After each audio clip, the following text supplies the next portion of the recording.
بسم اللہ الرحمن الرحیم. پروگرام ٹاک فری میں افضل چودھری. میرے ساتھ آج جو مہمان تشریف فرما ہیں میاں مسرور سعید صاحب، یہ پاکستان مسلم لیگ نواز UK کے وائس پریزیڈنٹ ہیں. میاں نواز شریف صاحب کے قریبی ساتھیوں میں سے ہیں. زبیر گل صاحب کے یہ رائٹ ہینڈ سمجھے جاتے ہیں UK کے اندر. پاکستان مسلم لیگ نواز جرمنی کے بانیوں میں سے ہیں، اس کے بھی یہ وائس پریزیڈنٹ رہ چکے ہیں میاں مسرور صاحب.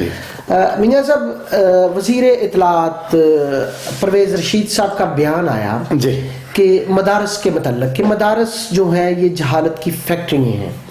دیکھیں، پاکستان بننے کے بعد جو مدارس تھے، مدارس کے حصے میں تو آپ کے سامنے ہے کہ کوئی خدا واسطے کی جو جگہ تھی اس میں مدرسہ بن جاتا تھا، وہ قربانی کی کھالوں پہ اور صدقہ خیرات پہ ان کا گزر بسر تھا، اور وہ لوگ اپنے آپ کو مطلب کہ سروائیو کر رہے تھے وہ لوگ. لیکن جو ہماری یونیورسٹیز تھی جن کو گرانٹس ملتی رہیں کروڑوں کی، اور اتنی بڑی بڑی زمینیں ان کو الاٹ کی گئیں، ان کی ڈگریز کا جعلی ہونا اور پاکستان کا دنیا کے سامنے ایک مذاق بننا، اور پھر پرویز رشید صاحب کا وہ بیان جس سے میرا خیال ہے انہوں نے آج اس سے بیان کو واپس بھی شاید لیا ہے. آپ اس تناظر میں آپ کیا فرمائیں گے؟ میں پہلی بات تو یہ ہے کہ آپ جو صاحب پاکستان میں ہمارے جو جتنے بھی مدرسے کام کر رہے ہیں اس وقت ہے نا، آپ ان میں سے وہ ٹھیک ہے، اس نو ڈاؤٹ کہ وہ قرآن پاک کی تعلیم حاصل کرتے ہیں، قرآن پاک حفظ کرتے ہیں، اس میں کوئی شک والی بات نہیں ہے. مسئلہ یہ ہے کہ جہالت کی انتہا ہے. ایک بیان کو جو پرویز رشید صاحب نے دیا اس کو تروڑ مروڑ کے وہ ایسے کر کے انہوں نے بیان کا کیا کر دیا، اور ان کے خلاف ایسے ایسے پوسٹرز، وہ آپ نے بینرز نہیں دیکھے، میں نے دیکھے ہیں بینرز، ان کے بینرز لگائے ہیں. یقین کریں وہ دیکھنے کے یا پڑھنے کے قابل بھی نہیں ہیں. وہ اس سے بڑی کیا جہالت ہوگی کہ انہوں نے کوئی ایسی بات کی نہیں. اول تو انہوں نے کہا کہ اگر کسی کو میری بات بری لگی ہے، سینٹ کے اجلاس میں بھی انہوں نے یہی فرمایا کہ مجھے میری اگر کوئی کسی کو بات بری لگی ہے تو میں ان سے ساری دنیا کے سامنے، سارے پاکستان کے سامنے میں معافی مانگتا ہوں.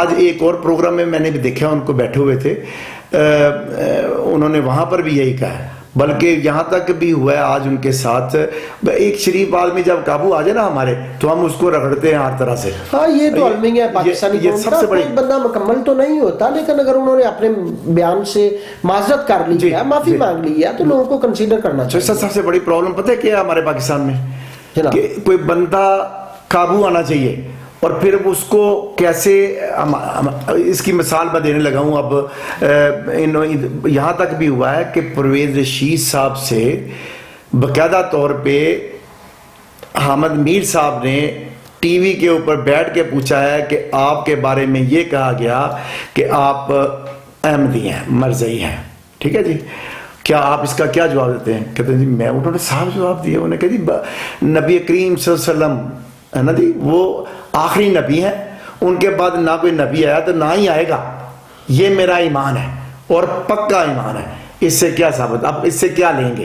وہ مولوی جو ان کے بارے میں مختلف قسم کے بیانات دے رہے تھے، اخباروں میں بینرز لگوا رہے تھے، پوسٹر لگوا رہے تھے، کہ یہ تو اصل میں انتشار پسندی جو ہے نا، وہ ہمارے جاہل مولوی جو ہیں، جاہل مولوی، میں ان مولویوں کے بارے میں جو پڑھے لکھے ہیں، ہمارے ایسے ایسے، یقین کریں ایسے ایسے ہمارے مدرسوں میں پڑھے لکھے لوگ موجود ہیں جن کے بارے میں یہاں تک کہا جاتا ہے کہ وہ دنیا کے مفتی بننے کے بھی قابل ہیں.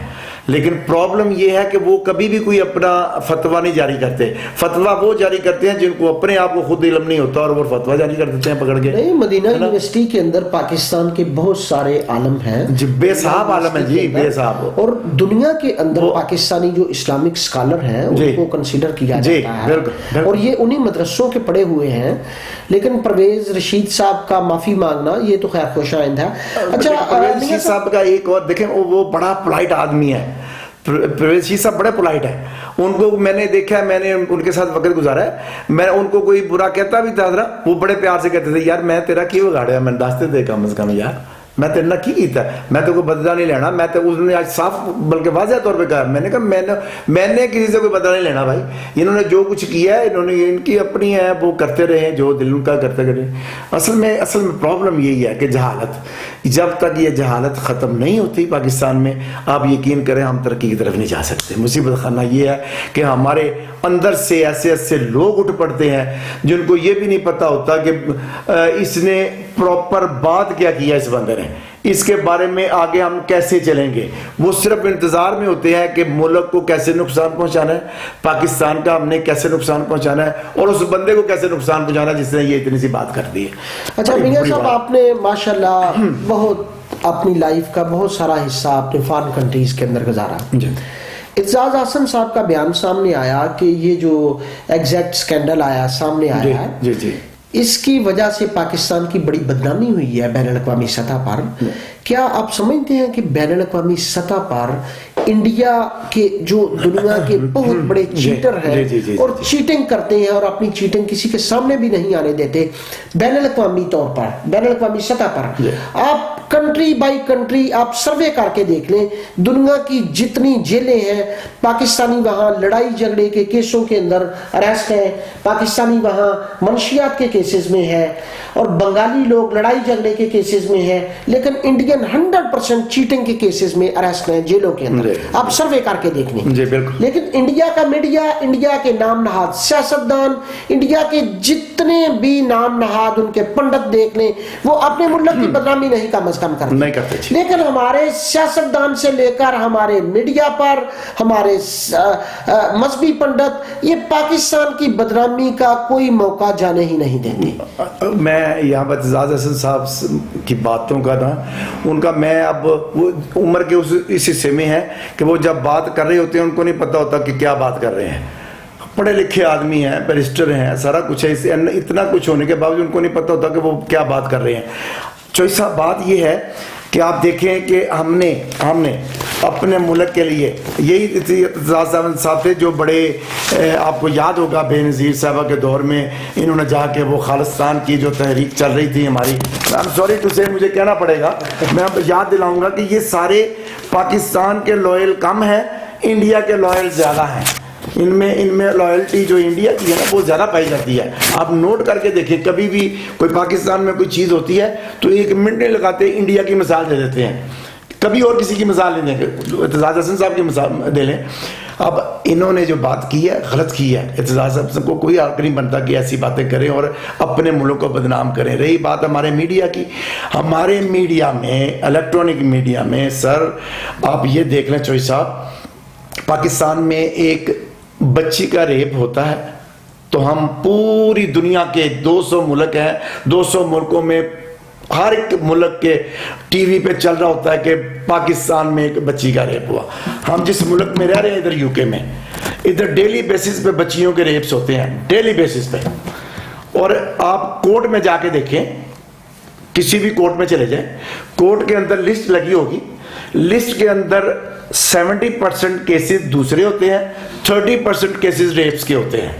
لیکن یہ قانون بنا دیا میڈیا کے لیے, اللہ بھلا کرے آپ کا نام منظر عام پہ نہیں وہ پنجابی میں کسی بچے کی آپ تصویر نہیں میڈیا لگا سکتا, بالکل جو انڈر ایج ہیں ان کی تصویریں نہیں دے سکتے, اور پھر جو ریپ کے کیسز ہیں ان کو منظر عام پر نہیں لا سکتے. یہاں تو سکروٹنی ہے نا, یہاں پہ تو انہوں نے قانون ایک بنا دیا ہے نا. اپنے میڈیا کو تو اپنا آزاد ہی اتنا کر دیا نا کہ اب میڈیا کی آزادی جو ہے اس کا اللہ ہی حافظ ہے. بالکل ایسا ہی ہے. اصل میں میڈیا والے ہمارے پیڈ جتنے بھی اینکرز بیٹھے ہوتے ہیں نا شاہی صاحب, آپ کوئی ایک اینکر بتا دیں, ایک بندے کا میں نام لوں گا جس کو میں کہوں گا کہ وہ اس جیسا بندہ میں نے آج تک, طلعت حسین صاحب ایک ایسے آدمی, بڑے بڑے نائس آدمی ہیں, مجھے ان کے علاوہ کوئی ایک اینکر بتا دیں جو لفافہ نہ لیتا ہو, کوئی ایک آپ کی نظر میں, آپ بھی میڈیا سے کنسرن ہے, آپ کو پتا ہونا چاہیے, کوئی ایک بتا دیں جو میڈیا جو پیسے نہ لیتا ہو. ہر بندہ یقین کریں بکا ہوا ہے, پاکستان کے خلاف یہ چل رہے ہیں, پاکستان کی اگینسٹ جو بھی کوئی چھوٹی سی چیز ہوتی ہے اس کو ایسے مشہور کر دیں گے پاکستان. اور لوگوں کے ادھر ہم یو کے میں رہتے ہیں, جو امریکہ میں رہتے ہیں, جرمنی, جو لوگ ہمارے پاکستانی اوورسیز رہتے ہیں, آپ یقین کریں چوہی صاحب ان کے بچے اب یہ ڈرنے لگ گئے ہیں دیکھ کے یہ ہماری خبریں ہماری چیزیں دیکھ کے کہ ہم پاکستان میں کیسے جائیں گے. حالانکہ پاکستان میں 19 کروڑ عوام رہتی ہے, کسی کو کیا ہو رہا ہے؟ کچھ بھی نہیں ہو رہا, سب کچھ نارمل لائف چل رہی ہے. لیکن یہ ہمارے اینکرز, ہمارے چینلز ایسے ڈرا دیتے ہیں پکڑ کے کہ وہ بچے بیچارے جو ہے نا پریشان ہوتے ہیں کہ یار پاپا یہ کیا ہو رہا ہے پاکستان میں. وہ پوچھتے ہیں باقاعدہ طور پہ, انٹرسٹ لیتے ہیں. انڈیا کے اندر بمبے اٹیکس ہوئے, اس طرح کے اٹیکس آئے روز پاکستان کے اندر ہوتے رہتے ہیں, ڈیلی ہوتے ہیں. ٹھیک ہے, ان کی تحقیقات کیا ہیں, ان کی روٹس کہاں سے ہیں, ان لوگوں کو دہشت گردوں کو فائنانس کون کرتا ہے, ان کو کون پلان کر کے دیتا ہے, یہ کچھ نہیں ہم جانتے. ہم نے بریکنگ نیوز بنانی ہے, ڈیلی بیسس پہ بریکنگ نیوز بنانی ہے کہ میرے چینل کی بریکنگ نیوز بن جائے. اور انڈیا آج تک وہی بمبے اٹیکس کی خبریں دے رہا ہے, اسی کو وہ پیٹ رہا ہے, اور دیدہ دانستہ انہوں نے پاکستان کا نام لیا. لیکن ہم آج بھی ڈیلی بیسس پہ اس طرح کے اس لیول کے دھماکوں کے باوجود ہم انڈیا کا نام لینے سے ہیزیٹیشن کرتے ہیں. اس میں ایک تھوڑی سی بات میں آپ کو بتاؤں چوہی صاحب کہ ہم چاہتے ہیں کہ ہم جتنے ہمارے ہمسائے ملک ہیں نا, جتنے بھی ہمارے نیبرز ہیں, ہم نیبرز کے ساتھ لڑائی جھگڑا نہ کریں. میاں صاحب اس معاملے میں بڑی کوشش کی کہ انڈیا کے ساتھ کسی طرح کاروباری لائن بھی کھل جائے, ہماری روڈز بھی کھل جائیں, ہماری ٹرین لائن بھی چل جائے, ہمارا سارا کچھ چل جائے. لیکن انڈیا نے اب جو اینڈ کر دی ہے کہ وہ اس قابل نہیں ہے کہ انڈیا کے ساتھ کسی قسم کا کوئی بزنس کیا جائے. ابھی کل میں دیکھ رہا تھا ایک اخبار کی کٹنگ مجھے کسی نے بھیجی تھی. امریکن ایک بندہ ہے جرنلسٹ, اس نے لکھا ہے کہ پاکستان میں 25,000 را کے ایجنٹس کام کر رہے ہیں, جس میں ان کے اتنے کلوز لوگ بھی موجود ہیں. یا پرائم منسٹر کو بھی نہیں پتا کہ یہ را کا ایجنٹ ہے یا نہیں, یا ہمارے ایجنسیوں کو بھی نہیں پتا کہ ان کے اندر کتنے بندے را کے گھسے ہوئے ہیں. اب مجھے یہ بتائیں چوہی صاحب, جس ملک میں 25-26 ہزار بندہ اگر کام کر رہا ہو را کا, تو وہاں پر آپ کیا کر سکتے ہیں؟ اور جو بندہ ایک ٹاسک لے کے آیا ہے, جو ٹاسک لے کے آیا وہ کرے گا, وہ جو ٹاسک لے کے آیا وہ کرے گا. جیسے کہ ریسنٹلی اب بس کے اوپر 45 پیپل انہوں نے مار دیے ہیں نا. 45 لوگ مارنے کے بعد بھاگنے کی کوشش کی, پکڑے گئے تو ثابت ہو گیا کہ رو اس کے پیچھے ہے. آپ کوئی بھی معاملہ لے لیں, چرچ پہ لے لیں آپ پاکستان میں, حالانکہ پاکستانی مسلمان یا پاکستانی کرسچن یا پاکستانی ہندو یا پاکستانی سکھ یا جتنے بھی پاکستانی ہیں, ایک دوسرے کے ساتھ پیار محبت سے رہ رہے ہیں. آپ نوٹ کر کے دیکھ لیں, سندھ میں بہت زیادہ ہندو ہیں, ہندو لوگ. آپ نے کبھی کسی نے نہیں سنا ہوگا کہ مسلمانوں نے جا کے ان کو جلایا ہو, مارا ہو. انڈیا میں یہ کیسز عام ہے, انڈیا میں یہ کیسز عام ہے. انڈیا کا کوئی بھی آپ لے لیں, وہ قربانی کیوں کی, تو نے گائے کی, اس کو مار دیا بندے کو. وہ ویڈیو بھی چل رہی ہیں, 3-4 ویڈیو آج کل اس کے اوپر چل رہی ہیں کہ تو نے گائے کی قربانی کیوں دی, تو نے گائے کو کاٹا کیوں. یہ چیزیں انڈیا کے سوشل میڈیا پہ آ جاتی ہیں, اس کے باوجود ان کا میڈیا یہ خبریں آپ یہ نوٹ کر لیں, کیونکہ وہ نیشنل انٹرسٹ جو ہے نا وہ ہے اصل ان میں ہے, ہمارے میں نہیں ہے. ہمارے میڈیا میں بھی نہیں ہے. آپ کوئی میڈیا, کوئی الیکٹرانک میڈیا کسی پہ بھی چلے جائے, میں ہو سکتا ہے کہ میں غلط بات کر رہا ہوں, لیکن مجھے جہاں تک نظر آیا ہے الیکٹرانک میڈیا کے اوپر کوئی ایسی چیز نہیں ہے جس میں محب الوطنی ملک کی نظر آ رہی ہو کسی اینکر کے اندر بھی. ہر بندہ ملک جو اس کی ورسٹ چیز ہوتی ہے نا, اس کو نکال کے باہر لاتے ہیں. جو اس کی اچھائیاں ہوتی ہیں کسی بندے کی, اس کو وہ شو بھی نہیں کراتے, ریٹنگ کے, صرف ریٹنگ کے. ہاں, ریٹنگ کے. اچھا میاں صاحب, عمران خان صاحب جس منظم دھاندلی کی بات کرتے تھے, اللہ ابھی معاملہ جو ہے ٹریبیونل کے اندر ہے, کیا آپ اس کو جسٹیفائی کر پائیں گے؟ اچھا صاحب, کیا اب تو ساری دنیا نے لکھنا شروع کر دیا ہے. وہ جو فیس بک کے پرائم منسٹر تھے, وہ جھوٹ پہ جھوٹ بول رہے ہیں عوام کے ساتھ, جیسے کہ 4 مہینے 126 دن انہوں نے کنٹینر پہ گزارے ہیں. کنٹینر پہ جو انہوں نے وقت گزارا ہے نا, وہ ہر ڈیلی بیسس پہ کوئی نہ کوئی کاغذ ایسے پکڑتے تھے, ایسے دکھاتے تھے. یہی تھا نا کہ یہ میرے پاس ثبوت آ گئے, یہ میرے پاس ثبوت آ گئے, یہ میرے پاس یہ. لیکن آپ یقین کریں چوہی صاحب, کورٹ میں چیف جسٹس کے سامنے انہوں نے ابھی تک ایک ثبوت بھی پیش نہیں کیا, ایک ثبوت. اور اپنی وکٹیں, ابھی ریسنٹلی سعد رفیق کی سیٹ کا ٹریبونل نے فیصلہ دیا تھا, آپ کو دیکھا ہی ہوگا آپ نے, یہ کتنے ہیپی تھے پورے. خان صاحب بھی ہیپی, ان کے ساتھ کمپنی جو پوری کی پوری تھی, جو کہ کوئی پیپلز پارٹی سے آیا ہوا ہے, کوئی پی ایم ایل این سے آیا ہوا ہے, کوئی کہیں سے آیا ہوا ہے, سارے کی ساری وہ کمپنی جو تھی, وہ کمپنی بھی بڑی ہیپی تھی. دیکھا ہم نے ثابت کر دیا. کیا ثابت کر دیا؟ تم لوگوں نے ایک ثبوت تک نہیں دیا کہ کہیں پہ کسی جگہ پہ دھاندلی ہوئی ہے. یہ کورٹ کہہ رہا ہے, یہ ٹریبونلز کہہ رہی ہیں کہ اس میں کوئی منظم دھاندلی نہیں تھی. لیکن میاں اس میں صاحب جتنی جلدی سپریم کورٹ نے خواجہ سعد رفیق صاحب کو انصاف دیا, اگر باقی کیسز میں بھی سپریم کورٹ اتنی جلدی دکھائے نا, تو چلو لوگوں کا عدالت پہ اعتماد جو ہے وہ بحال ہو جائے. سوئی صاحب جیسے خواجہ سعد رفیق کے سے پہلے وہ خواجہ آصف صاحب کا بھی تھا, پتہ انہوں نے کیا ہوا تھا اس کا بھی. خواجہ آصف صاحب کو ٹریبونل نے بھی, کورٹ نے بھی بحال کیا اور ان کو دوبارہ واپس لیا. یہی ہے نا. میرا کہنے کا مقصد یہ ہے کہ خواجہ آصف صاحب, خواجہ سعد رفیق صاحب, جی, یہ تو گورنمنٹ کے منسٹرز ہیں, ان کو تو انصاف مل جاتا ہے سپریم کورٹ میں, اور ڈیلی بیسس پہ مل جاتا ہے. نہیں چلتا ایسی بات. اب سپریم کورٹ میں یہ باتیں نہیں ہیں. اب یہ دیکھیں کہ خان صاحب نے کہا تھا کہ مجھے یہ جج جو ہے نا جوڈیشل کمیشن کے لیے چاہیے. ٹھیک ہے جی, ان کی مرضی کے ججز لگوائے. اگر اب وہ ججز کے اوپر بھی یہ کل کو وہ چودھری افتخار والا صاحب کریں کہ چودھری افتخار پہلے اچھا تھا, اب گندا ہو گیا, اب برا ہو گیا, اب اس نے یہ کر دیا, اب اس نے وہ کر دیا. یہ ہمیں ڈر خوف اسی بات کا ہے کہ کم از کم یہ بندہ میچور ہو جائے. پاکستان کی سیاست کے لیے ہم کہتے ہیں کہ خان صاحب آئیں بیٹھیں, یہ نہیں کہ ہم کہتے ہیں کہ خان صاحب چلے جائیں چھوڑ کے یہاں سے. خان صاحب کو ہم چاہتے ہیں کہ ساتھ رہیں, لیکن پرابلم یہ ہے کہ ملک کے لیے کچھ کریں, نہ کہ ملک کی پالیسیز جو نئی بن رہی ہیں, ہم بنا رہے ہیں, ہم کر رہے ہیں, ان کو سٹاپ کریں یا ان کے اندر کوئی روڑے اٹکائیں. That's wrong. چوہی صاحب میں اس چیز کے حق میں ہوں. ان کو چاہیے کہ میاں صاحب اگر 5 سال ان کو پورے کرنے دیں, 5 سال میں اگر میاں صاحب نہیں کام کر کے دکھاتے, نہیں کچھ ہوتا, تو پھر ویسا ہی حال ہوگا جیسے پیپلز پارٹی کا ہوا ہے. پیپلز پارٹی ایک کونے میں چلی گئی ہے. آپ نے دیکھے پورے ملک کی بڑی پارٹی ایک چھوٹے سے کونے میں چلی گئی ہے, ختم ہو گئی ہے.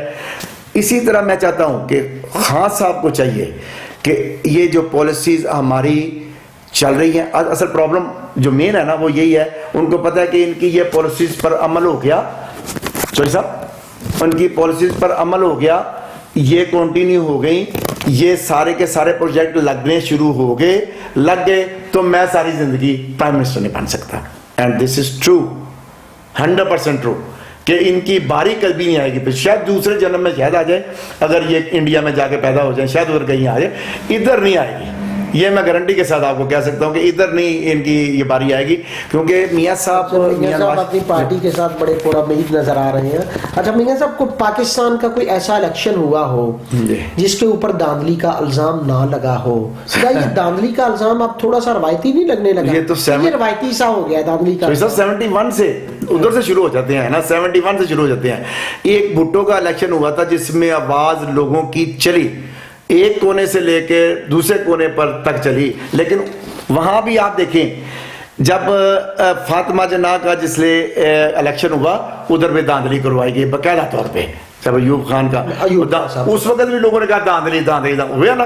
اس کا مطلب ہے 71 سے بھی پہلے دھاندلی کا جو ایک سسٹم ہے وہ چلتا آ رہا ہے. اب خان صاحب اگر دھاندلی ثابت کرتے ہیں, دھاندلی کا تو یہ دیکھیں نا جی, خان صاحب نے کہا کہ جی میں آ کے چینجنگ کروں گا, میں آ کے جعلی ڈگری والوں کو نکالوں گا, میں آ کے فلاں کروں گا. میں آپ دیکھیں ان کا اپنا مراد سعید جعلی ڈگری, ان کی اپنی مانسرا کی سیٹ, آپ کو پتہ ہے وہ انہوں نے مانسرا کی سیٹ ہاری. مانسرا کی سیٹ کیسے ہاری وہ بھی سب کو پتہ ہے کہ انہوں نے دھاندلی کی ہوئی تھی. والے تو آپ لوگوں کی جماعت میں بھی ہمارے دیکھیں وہ پچھلے الیکشن میں موجود تھے. پچھلے جب ایک دم ہم پاکستان گئے ہیں, ہمیں صرف 3 دن کا ٹائم تھا بندوں کو لینے کا, صرف 3 دن کا ٹائم تھا, اور 3 دن میں سارے کینڈیڈیٹس ہم نے لیے تھے. ان میں سے نکالے گئے, ان میں سے ایسے لوگ بھی نکالے گئے جو برٹش نیشنل تھے. مثلا خادم حسین کی میں بات کرتا ہوں, یہ جیلم والے جو ہماری سیٹ تھی ہے نا, خادم چودھری, اس کی بھی سیٹ وہ انہوں نے بعد میں کہا نہیں یہ جو اپنا برٹش نیشنل ہیں یا باہر کے نیشنل ہیں ان کو وہ نہیں اپنا الیکشن میں. اچھا میاں صاحب ایک بات کی سمجھ نہیں آئی کہ ڈگری کی کنڈیشن تو ختم ہو گئی تھی, اب ختم ہو گئی, اب ختم ہو گئی ہے. یہ جو سابقہ میاں نواز شریف صاحب کا الیکشن تھا اس میں ختم تھی نا, بالکل. تو اس میں جب ختم تھی تو لوگوں کو اپنی ڈگریز جعلی جمع کروانے کی کیا ضرورت. ہاں یہ دیکھیں نا چوہدری صاحب, یہ بات آپ نے کی ہے کہ لوگوں کو کیا ضرورت تھی کہ اب جمع کروانے کی, اب تو میٹرک پاس جو ہے وہ بھی کھڑا ہو سکتا ہے جا کے, کوئی پرابلم جو صرف تعلیم کنڈیشن ہی ختم ہو گئی نا. چوہدری صاحب اصل میں پرابلم یہ ہے کہ کئیوں کو عادت ہوتی ہے کہ ہم اپنے آپ کو دکھائیں اپنا, جیسے مراد سعید نے جعلی ڈگریاں جب پکڑی گئی جب, تو اب ابھی تک اس کا ان کی 1 2 3 بندے ہیں جی, ایک بندہ نہیں ہے, 3 بندے اور ہیں اس کے علاوہ, وہ بھی آئیں گے, ان کی وکٹیں کے اوپر وکٹیں گریں گی. اور ابھی گریجویشن کی ڈگری تو بڑی بات نہیں ہے. پاکستان میں تو بہت سارے آپ کے سامنے منسٹرز تھے جن کی پی ایچ ڈی کی ڈگریاں, جن کا ریکارڈ نہیں ملا کہ یونیورسٹیاں بند ہو گئی ہیں, یونیورسٹیوں نے اپنا ان کا ریکارڈ نہیں مل رہا, منسٹرز تک مطلب کہ اس طرح سے تھا. ڈاکٹریٹ کی ڈگری بالکل مطلب کہ بندہ ایک دفعہ اس کا نام لے کے کہ میرے پاس ڈاکٹریٹ کی جعلی ڈگری ہوگی, تھوڑا سا بندہ, لیکن ان لوگوں کو تو مطلب کہ فیل ہی نہیں ہوتا, یہ روٹین بن چکی ہے ان کی. اصل میں مشرف کے دور میں جو کچھ بھی پتہ کیا, جب بھی کوئی حکومت کوئی بھی ہو, چاہے پیپلز پارٹی کی ہو چاہے پی ایم ایل این کی ہو, کوئی بھی ہو, 2 حکومتوں نے آج تک حکومت کی ہے ادھر پاکستان کے اوپر. آپ یہ دیکھیں کہ 68 ایئرز میں 68 ایئرز ہی ہو گئے پاکستان, اس میں نکال لیں پوری کی پوری لسٹ بنا لیں, بھٹو کا دور نکال لیں, اس میں سے بے نظیر کا بھی نکالیں, زرداری صاحب کا بھی نکالیں, ان کے جو 16 سے 20 سال جو انہوں نے لگائے ہیں ملک کے اوپر, ان کا کوئی ایک کام بتا دیں کہ انہوں نے پاکستان میں کیا ہو. اب آ جائیں ان کی طرف. ان کے دور میں جب کوئی کام ہونے شروع ہوتے ہیں تو کوئی نہ کوئی بیچ میں, جیسے پچھلے 18 مہینے 97 میں آپ یقین کریں, مجھے یاد ہے بھٹو کی جو 2 بار گورنمنٹ تھی اس کو بھی تو اسی طرح گرایا گیا تھا, اس کو مکمل ہی نہیں کرنے دی گئی. آپ دیکھیں ویسٹرن کنٹریز دیکھیں کہ امریکہ میں ہر صدر 2 بار آتا ہے, یو کے اندر تمام گورنمنٹس 2 بار آتی ہیں, ان کو ٹائم ملتا ہے, یہ اپنی پالیسیز کی ان کی آؤٹ کم آتی ہے. اس کے بعد لوگ دیکھتے ہیں یہ گورنمنٹ نے ہمارے لیے کیا کیا ہے. ہماری گورنمنٹ نے تو 2 سال 2.5 سال 2 سال 2.5 سال 18 مہینے میاں صاحب کا تو 22 مہینے جی, وہ جو نا, یہ اگر چوہدری صاحب آج میں پھر آپ کے پروگرام بیٹھ کے ایک بات کہہ رہا ہوں, اگر مشرف میاں صاحب کی وہ حکومت نہ گراتا, شب خون نہ مارتا, آپ یقین کریں آج پاکستان سچ میں ایشین ٹائگر بن چکا ہوتا. کیونکہ میاں صاحب نے 97-98 میں جرمنی کی 5 کمپنی, بڑی کمپنی ہیں, Mercedes, BMW, Volkswagen, Audi, یہ اوپل, ان کے ساتھ کانٹریکٹ سائن کر لیے تھے, MOU سائن کر لیے تھے کہ آپ لوگ پوری انڈسٹری آ کے ہمارے ملک میں لگاؤ. ٹھیک ہے جی. وہ جب 99 میں مشرف صاحب نے یہ ان کی حکومت گرائی, وہ سارے کے سارے کنورٹ انڈیا چلے گئے, سیدھے کے سیدھے انڈیا جا کے انہوں نے اپنا ساری, اور آج انڈیا میں پوری انڈسٹری BMW یا مرسیڈیز یا دوسری جتنی بھی ہیں ساری کی ساری انڈیا میں بن رہی ہیں. وہ اگر پاکستان میں بنتی لاکھوں لوگ جابس پہ لگتے, جیسے ابھی چائنا کا انشاءاللہ تعالی آئے گا, اللہ خیر رکھے پوری, تو مور دین جو سننے میں ہمارے آ رہا ہے کہ 3-4 لاکھ بندہ جو ہے نا وہ ایک دم جابس پہ لگے گا جس دن پروجیکٹ شروع ہو جائیں گے. جیسے لاہور ٹو کراچی موٹر میں ہے چوہدری صاحب, نہیں انشاءاللہ چوہدری صاحب یہ 100% ہے, لیکن اس کے اندر روڑے نہ ٹکائے جائیں, اس کے اندر یہ پھر کنٹینر پہ کھڑے ہو کے یہ عقد نہ کی جائیں, ہے نا, کہ اس کو روکنا ہے, ان کی انویسٹمنٹ کو روکنا ہے, یا جو انویسٹر آ رہے ہیں ان کو روکنا ہے, یہ کام نہیں ہونا چاہیے. ابھی تو صاحب بھی اپنا نیشنل ایشوز پہ تو آپ لوگوں کے ساتھ چل رہے ہیں نا, کہیں بھی نہیں چل رہے. نہیں, پشاور کا سانحہ ہوا, کراچی کے سانحے, جہاں بھی نیشنل سرچی وہ بات آتی ہے. چوہدری صاحب دیکھیں پھر وہی بات آتی ہے, اب آپ بات, انہوں نے وہ سانے کے دوران آنے کا کیا فائدہ, مجھے یہ بتائیں. ان سانے کروا کے ہم خود ہی کروائیں, خود کروا کے تو ساتھ آگے بیٹھ جائیں. یہ ہم میں لوگ موجود ہیں, ہم والے بھی افسوس کر رہے ہوتے ہیں, اپنے بندے کو مار کے, اپنے لوگوں کو مار کے, یا کسی معصوم کو مار کے آگے افسوس کر رہے ہیں اس کے گھر میں. یہ حساب پشاور میں جو ہوا, دیکھیں ان کا فرض بنتا تھا جو بھی تھا وہ ادھر سیکیورٹی کا ہر چیز, ان کے دور میں مرے, ان کے دور میں وہ بچے بیچارے شہید ہوئے, چھوٹے چھوٹے معصوم بچے.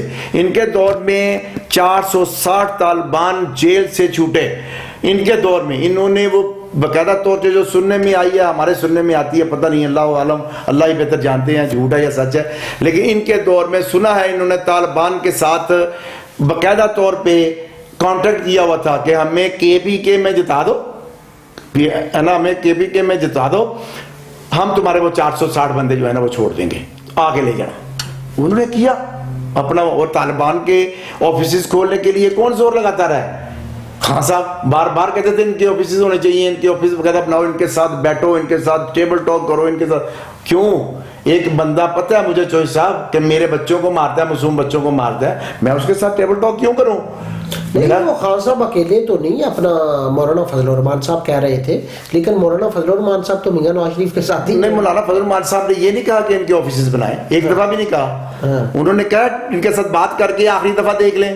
مولانا صاحب نے بھی یہی کہا تھا. اگر یہ نہیں مانتے, اگر اس کے لیے پھر ہمارے 2 بندے, پتہ ہے وہ میجر کیا نام تھا ان کا, 2 بندے ہمارے گئے تھے ان کے سے مذاکرات کے لیے, وہ کافی دیر ان کے ساتھ لگے رہے ہیں کہ نہیں ادھر ہی وزیرستان میں, کہ وزیرستان میں بڑے ان کے ساتھ وہ انہوں نے جا کے تو مذاکرات کیے, باقاعدہ رات دن ان کے ساتھ گفتگو ہوتی رہی, بات ہوتی رہی, لیکن آپ یقین کریں چوہی صاحب ان کو وہ ٹس سے مس نہیں ہوئے. تو اس کا وعدہ ایک ہی تھا کہ مار دو ان کو, فارغ کر دو, تاکہ پاکستان کو بچانا ہے. پاکستان اسی وقت بچے گا جب ٹیررزم ختم ہوگا, وزیرستان کا ہو یا کراچی میں ہو, ٹیررزم ختم ہونا چاہیے ہمارے ملک میں انشاءاللہ. یہ تھے جی میاں مسرور سعید صاحب ہمارے ساتھ, پاکستان مسلم لیگ نواز کے چہرہ مورا UK کے, زبیر گل صاحب کے رائٹ ہینڈ, میاں نواز شریف صاحب کے ساتھی. ان کا تبصرہ آپ سن رہے تھے.